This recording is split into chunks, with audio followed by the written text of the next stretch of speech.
Selamat datang di dunia novel. Kultivator Junior, mari kita lanjutkan kultivasi berikutnya di Martial God Asura volume 10. Episode 5990, Mengendarai Naga. Segera, kekuatan teleportasi menutupi Chu Feng. Namun kekuatan teleportasi ini tidak hanya menutupi Chu Feng, tetapi Xia Xingchen yang juga berada di reruntuhan juga tertutup meskipun dia jauh dari Chu Feng. Xia Xingchen juga sedikit kewalahan dengan kemunculan kekuatan teleportasi yang tiba-tiba. Baru setelah dia kembali ke hutan dan mendarat dengan selamat, dia menyadari bahwa dia telah diusir secara paksa dari reruntuhan. Tapi dia masih sedikit bingung. Bagaimanapun, Chu Feng dan Hua Hua masih di dalam. Tapi segera dua kekuatan teleportasi muncul, dan dia akhirnya melepaskan hatinya yang menggantung. Karena sosok dalam dua formasi teleportasi itu tak lain adalah Chu Feng dan Hua Hua. Namun tak lama kemudian, hati Xia Xingchen mulai terasa berat lagi. Dia menemukan bahwa baik Hua Hua maupun Chu Feng tidak berada dalam kondisi yang benar. Terutama Hua Hua, wajahnya sangat pucat. Sebagai perbandingan, situasi Chu Feng tidak layak untuk disebutkan. Hua Hua, kamu, jadi Xia Xingchen buru-buru berjalan menuju Hua Hua. Tapi Hua Hua segera berlari ke arah Chu Feng dan meraih erat bahu Chu Feng. Dia memandang Chu Feng dengan serius dari ujung kepala sampai ujung kaki, dari ujung kaki sampai ujung kepala, lalu bertanya, "Chu Feng, apa yang kamu lakukan?" "Senior, aku baik-baik saja," Chu Feng tersenyum. "Bagaimana bisa baik-baik saja? Cepat ambil ini, dan ini, dan ini, dan ini." Bersama-sama, Hua Hua mengeluarkan beberapa pil dan menyerahkannya kepada Chu Feng. "Senior, aku baik-baik saja." "Aku tidak perlu minum pil." Chu Feng dapat melihat bahwa pil ini sangat berharga, dan dalam situasinya, jika dia meminum pil ini, itu akan sia-sia. "Ambillah dengan cepat," tapi Hua Hua memanfaatkan perkataan Chu Feng dan langsung memasukkan semua pil di telapak tangan itu ke dalam mulut Chu Feng. Dia bahkan secara langsung melepaskan kekuatan penghalang untuk memurnikan ramuan itu dan mengintegrasikannya ke dalam tubuh Chu Feng. Bagaimanapun, tingkat budidaya lawan lebih tinggi dari miliknya. Ketika Chu Feng bereaksi, itu sudah terlambat. "Aku ingin menolak, tapi tidak ada kesempatan. Duduk, duduk, dan saya akan membantu Anda mengaktifkannya." Efeknya akan lebih cepat. Setelah memaksa Chu Feng meminum obat mujarab, Hua Hua ingin menyeret Chu Feng untuk duduk di tanah. Adegan ini membuat Xia Xingchen tertegun beberapa saat, dan mulutnya terbuka untuk waktu yang lama. "Baru pada saat inilah saya akhirnya pulih." Jadi dengan langkah cepat, dia bergegas ke depan mereka berdua dan menarik Hua Hua menjauh dari Chu Feng. Tunggu sebentar, Hua Hua, apa yang kamu lakukan?" Xia Xingchen memandang Hua Hua. "Aku sedang menyembuhkan Chu Feng," Hua Hua menjelaskan. "Tapi, kamu jelas-jelas yang terluka lebih parah, kan?" kata Xia Xingchen. "Saudari Xingchen, kamu tidak tahu betapa berbahayanya formasi itu. Chu Feng, situasinya jauh lebih baik daripada kamu, apapun yang terjadi." "Ada apa denganmu, gadis? Duduklah dengan cepat dan aku akan menyembuhkan lukamu." Xia Xingchen tidak mendengarkan Hua Hua dan memaksanya duduk di tanah. Hua Hua masih ingin berjuang. Jadi Chu Feng juga tersenyum dan berkata kepada Hua Hua, "Senior, saya baik-baik saja. Jika Anda tidak percaya, silakan lihat lebih dekat. Jika kamu tidak percaya padaku, apakah kamu masih percaya pada teknik penghalangmu?"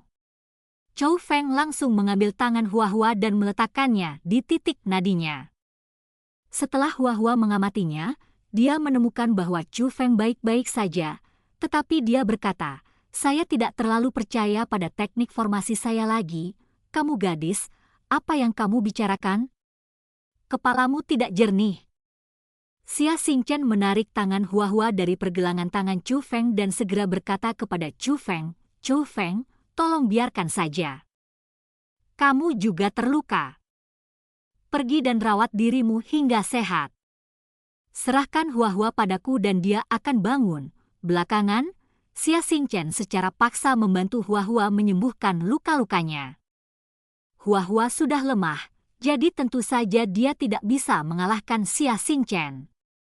Adapun Chu Feng, dia baik-baik saja pada awalnya. Ditambah dengan ramuan Huahua, dia sekarang penuh energi. Sedangkan untuk Huahua sebenarnya bukan masalah yang serius, hanya saja mentalnya tidak stabil, jadi tinggal penyesuaian saja. Jadi Chu Feng mengalihkan perhatiannya ke lokasi istana keliling. Istana keliling telah hilang. Perpindahan sebelumnya ke lokasi lain tidak meninggalkan sisa aura apapun, sehingga bisa dikatakan perpindahan yang bersih. Meskipun dia tidak bisa mengamati apapun, Chu Feng masih berpikir. Faktanya, saat ini, dia sangat terkejut. Pernyataan sebelumnya tentang zaman kuno dan zaman sekarang sebenarnya hanyalah spekulasi Chu Feng sendiri. Karena segala sesuatu di era saat ini menunjukkan bahwa memang tidak ada keterkaitan antara kultivator masa kini dengan zaman dahulu, seolah-olah ada keterputusan. Banyak orang yang sangat percaya bahwa kultivator masa kini terlahir kembali di zaman ini dan tidak ada hubungannya dengan zaman dahulu. Jika ide Chu Feng dibandingkan dengan kultivator masa kini, kebanyakan dari mereka tidak akan mempercayainya. Tapi pria dengan rambut putih dan baju besi hitam membenarkan dugaan Chu Feng. Ternyata para kultivator masa kini memang benar-benar orang biasa dari zaman dahulu. Tetapi pada saat yang sama, Chu Feng menjadi semakin yakin bahwa pria dengan rambut putih dan baju besi hitam itu tidaklah sederhana. Ini bahkan lebih rumit dari yang saya kira sebelumnya. Dia tidak menunjukkan kekuatannya di depan Chu Feng, tapi Chu Feng selalu merasa bahwa kekuatan orang ini tidak terduga. Chu Feng bahkan merasa bahwa dia mungkin mengetahui apa yang terjadi di zaman kuno. Apa yang Chu Feng tidak ketahui adalah ketika Chu Feng berpikir, orang itu sebenarnya berdiri di samping Chu Feng. Tapi tidak ada yang bisa menemukannya. Dia sedang membaca mata Chu Feng. Jelas, dia membaca pikiran Chu Feng dan juga membaca keraguan Chu Feng. Dan segera, sesosok tubuh terbang. Itu adalah seorang lelaki tua berambut putih. Dia mengenakan jubah roh dunia biru, tetapi jika dilihat dari bentuknya, itu lebih mirip jubah Tao. Dia memegang kocokan di tangan kirinya dan membawa pedang panjang di belakang punggungnya. Namun pedang panjang itu sangat istimewa, tidak terbuat dari baja, melainkan dibungkus dengan kertas jimat berwarna kuning. Ini tidak lain adalah Master Tao Zhaixing. Tapi bahkan dia tidak bisa melihat pria berambut putih dan berarmor hitam. Ketika Chu Feng melihat Master Tao Zhaixing, dia buru-buru memberi hormat, salam kepada Master Tao Zhaixing, tanpa perlu perkenalan. Chu Feng tahu bahwa ini pasti Master Tao Zhaixing. Chu Feng, kita akhirnya bertemu, kami adalah keluarga kami sendiri, tidak perlu bersikap sopan. Ketika Master Tao Zhaixing melihat Chu Feng, dia dengan cepat melangkah maju dan menatap Chu Feng sambil tersenyum. Tatapan matanya seperti seorang tetua yang melihat seorang junior yang sudah bertahun-tahun tidak dia temui. Ini jauh lebih ramah dibandingkan saat Huahua melihat Chu Feng untuk pertama kalinya. Pada saat ini, Xia Xingchen dan Huahua juga memperhatikan Master Tao Zhaixing, dan mereka berdua berdiri dan memberi hormat. Huahua, ada apa dengan lukamu? Master Tao Zhaixing juga melangkah maju dan bertanya. Huahua tidak berani mengabaikan dan memberitahu Master Tao Zhaixing segala sesuatu tentang apa yang terjadi. Mari kita bicarakan hal itu saat kita kembali. Setelah mengetahui apa yang terjadi, Master Tao Zhaixing sedikit mengernyit. Dia menyadari bahwa masalahnya tidak sederhana, jadi dia membawa Chu Feng dan yang lainnya menjauh dari tempat itu. Adapun pria dengan rambut putih dan baju besi hitam, dia masih berdiri di sini, memperhatikan Chu Feng dan yang lainnya pergi. Dia tidak melihat ke belakang sampai Chu Feng dan yang lainnya benar-benar menghilang ke langit yang jauh. Tiba-tiba, pria berambut putih dan berarmor hitam itu melangkah maju, hanya mengambil satu langkah kecil. Saat berikutnya, dia benar-benar meninggalkan dunia itu dan datang ke langit berbintang. Kemudian, suara gemuruh pelan terdengar dari belakangnya. Saat dia melihat, awan gelap besar muncul di langit berbintang. Awan gelap itu mendekati pria berambut putih dan baju besi hitam dengan kecepatan yang sangat cepat. Namun setelah diperiksa lebih dekat, ada sesuatu di awan gelap. Itu sebenarnya adalah naga hitam yang panjangnya 10.000 meter. Ternyata awan gelap tersebut berasal dari naga hitam. Naga hitam datang dalam awan dan kabut. Meski tidak memancarkan tekanan apapun, bentuknya memberikan rasa penindasan yang kuat. Naga hitam ini tidak hanya memakai baju besi hitam, ia juga memiliki satu mata yang buta. Namun mata kiri yang buta tidak hanya tidak mempengaruhi kekuatan dominasinya sama sekali, namun bekas luka pedang dalam yang membutakan mata kiri membuatnya terlihat semakin menindas. Yang terpenting naga hitam ini memancarkan aura waktu ke sekujur tubuhnya. Itu berasal dari zaman kuno. Tapi seperti ini saja, naga hitam dengan momentum yang luar biasa itu membungkuk ketika mendekati pria berambut putih dan berarmor hitam. Tuanku, pria dengan rambut putih dan baju besi hitam tidak berkata apa-apa, tapi berbalik dan berdiri di atas kepala naga hitam itu. Langit dan bumi bergetar hebat, dan naga hitam itu menghilang di sini tanpa meninggalkan jejak nafas. Episode 5991 Kekuatan dalam Mural. Master Tao Haising memasang ekspresi serius sepanjang perjalanan. Jelas sekali, dia mengkhawatirkan sesuatu. Baru setelah dia memasuki formasi teleportasi dan yakin untuk meninggalkan bidang bintang, dia berbicara, "Kamu seharusnya bertemu dengan pemilik istana keliling itu." Reaksi serius dan gugupnya juga membuat Chu Feng dan 3 lainnya menyadari bahaya memindahkan tuan istana. Namun wajar jika dipikir-pikir dengan hati-hati. Tidak ada yang bisa menggoyahkan istana keliling di era ini.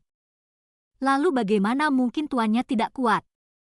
Chu Feng, kamu merusak formasi, apa yang orang itu katakan kepadamu? Master Tao Haising bertanya. Saya hanya bisa memastikan bahwa dia ada di zaman kuno, tapi saya tidak tahu apa-apa lagi. Lalu apakah dia muncul? Master Tao Haising bertanya. Ya, Chu Feng tidak menyembunyikannya. Chu Feng merasa sejak orang itu muncul, dia tidak takut Chu Feng akan memberitahu siapapun. Alasan mengapa dia tidak muncul di depan Hua-Hua hanya karena dia merasa Hua-Hua tidak memenuhi syarat untuk menemuinya. Jadi Chu Feng memberitahu Master Tao Haising tentang penampilan orang itu. Rambut putih dan baju besi hitam. Namun setelah mendengar penjelasan Chu Feng, ekspresi Master Tao Haising berubah drastis, dan kemudian dia menggunakan tangannya sebagai pena untuk menguraikan seseorang. Fitur wajah orang ini tidak dapat terlihat dengan jelas karena tubuhnya memancarkan cahaya, namun dia juga mengenakan armor hitam. Orang ini sangat mirip dengan orang yang dilihat Chu Feng. Senior, apakah kamu sudah bertemu orang itu? Chu Feng bertanya dengan cepat. Namun ketika Chu Feng menanyakan pertanyaan ini, ekspresi Master Tao Haising menjadi lebih gugup. Pertanyaan Chu Feng hampir memberitahunya bahwa orang yang dia uraikan adalah orang yang dilihat Chu Feng. Saya belum pernah melihatnya, tapi saya pernah melihat mural besar di reruntuhan kuno. Ada orang ini di mural itu, kata Master Tao itu. Kalau begitu ayah, apakah kamu tahu lebih banyak tentang dia? Saat ini, Hua-Hua mau tidak mau bertanya. Ahem, tapi begitu dia mengatakan ini, Master Tao Haising tidak bisa menahan batuk 2 kali, dan kemudian berkata, bukankah saya menyuruhmu memanggilku guru? Setelah mengatakan ini, Master Tao Haising melihat ke arah Chu Feng lagi. Hua adalah putri angkat saya. Ternyata dia takut Chu Feng salah paham. Junior tahu, oh, Chu Feng bukan ayah orang luar. Master Tao Zhaixing memandang Hua tanpa daya. Faktanya, Hua juga memanggilnya guru secara pribadi. Karena sejak kecil dia selalu menyuruh Hua untuk memanggilnya tuan. Hingga suatu hari, Hua mendengar kata-kata, guru itu seperti seorang ayah, di suatu tempat, jadi dia berkata bahwa Master Tao Zhaixing sebenarnya adalah ayahnya. Master Tao Zhaixing juga setuju. Bagaimanapun, dia mengetahui pengalaman hidup Hua. Hua tidak memiliki ayah atau ibu, dan Hua memang dibesarkan olehnya sejak kecil. Namun ia tidak suka dipanggil ayah, karena ia selalu menganggap Hua sebagai muridnya. Tapi dia secara alami memahami hati gadis kecil itu. Hua tidak memiliki saudara sejak dia masih kecil. Dia adalah satu-satunya kerabat Hua hanya ingin membuktikan di depan teman-temannya bahwa dia memiliki seorang ayah. Bagaimanapun juga, ada perbedaan antara tuan dan ayah.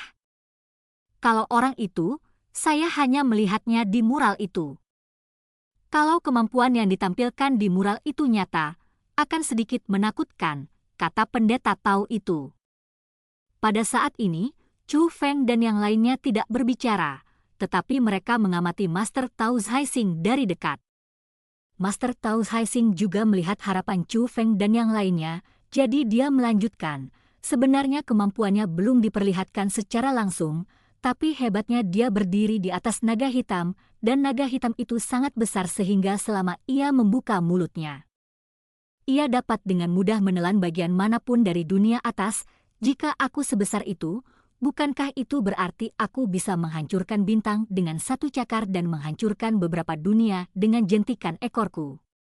Jika hanya melewati langit berbintang, seluruh dunia akan mengalami guncangan dahsyat, seru Hua. Kekuatan yang ditampilkan di mural pasti memiliki kekuatan yang luar biasa. Tentu saja saya tidak tahu siapa yang membuat mural tersebut, jadi tidak bisa menutup kemungkinan bahwa itu berlebihan. Lagi pula, terkadang orang yang lemah menganggap orang yang berada jauh di luar wilayahnya sebagai dewa, dan jika menyangkut dewa, mereka lebih mengandalkan imajinasinya, tetapi yang pasti adalah orang ini pasti sangat kuat. Sekalipun muralnya dilebih-lebihkan, dia jelas merupakan sesuatu yang tidak dapat disinggung oleh para master roh dunia dan praktisi seni bela diri kontemporer kita saat ini. Orang-orang kuat kuno lahir satu demi satu, dapat dikatakan bahwa dia tidak cocok dengan kultivator masa kini, tidak apa-apa jika keberadaan seperti ini tidak memiliki pendirian, jika kita berada di pihak yang berkuasa di zaman kuno. Pikirkanlah, apakah kita memiliki peluang untuk menang, tanya Master Tao Zhaixing. Tidak ada peluang untuk menang. Saya hanya bisa menunggu kematian, setidaknya sekte langit abadi hanya bisa menunggu kematian. Bagaimanapun, dia dibesarkan di sekte langit abadi, dan dia masih memahami sekte langit abadi. Dalam hal kekuatan Sai ini, sekte abadi langit abadi tidak memiliki masalah dalam menguasai satu sisi Bima Sakti. Namun ada celah tertentu antara klan ikan laut abadi dan istana suci tujuh alam. Jika orang kuat kuno itu benar-benar kuat, seperti yang dikatakan Master Tao Zhaixing, apalagi yang harus dilawan? Sekte langit abadi dan istana suci tujuh alam juga dikalahkan. Meskipun dia juga mendengar bahwa ada kekuatan kuat yang menjaga istana suci tujuh alam. Namun seberapa kuatkah Anda? Bisakah itu dibandingkan dengan sekte alam bela diri leluhur? Bisakah dibandingkan dengan keberadaan di awal zaman? Anda harus tahu bahwa istana yang bergerak, orang-orang di masa awal, tidak berdaya. Semakin Xia Xingchen memikirkannya, dia menjadi semakin putus asa. Lalu dia melihat ke arah Chu Feng. Chu Feng, apakah orang itu mengatakan sesuatu? Mengapa dia mengatur formasi itu? Apakah menurutmu dia memusuhi kultivator masa kini? Setelah mendengar ini, Hua berkata, lagi pula dia meremehkanku, aku tahu, Tapi meremehkanmu bukan berarti meremehkan Chu Feng, saudari Xing Chen. Kamu bisa bicara, Hua tidak berdaya, tapi tidak tahu bagaimana cara berdebat. Setelah kejadian ini, dia sendiri juga mengetahui kesenjangan antara dirinya dan Chu Feng.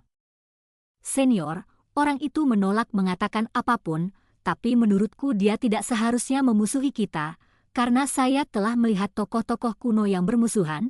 Jika mereka benar-benar bermusuhan, mereka akan langsung melakukan pembunuhan besar-besaran.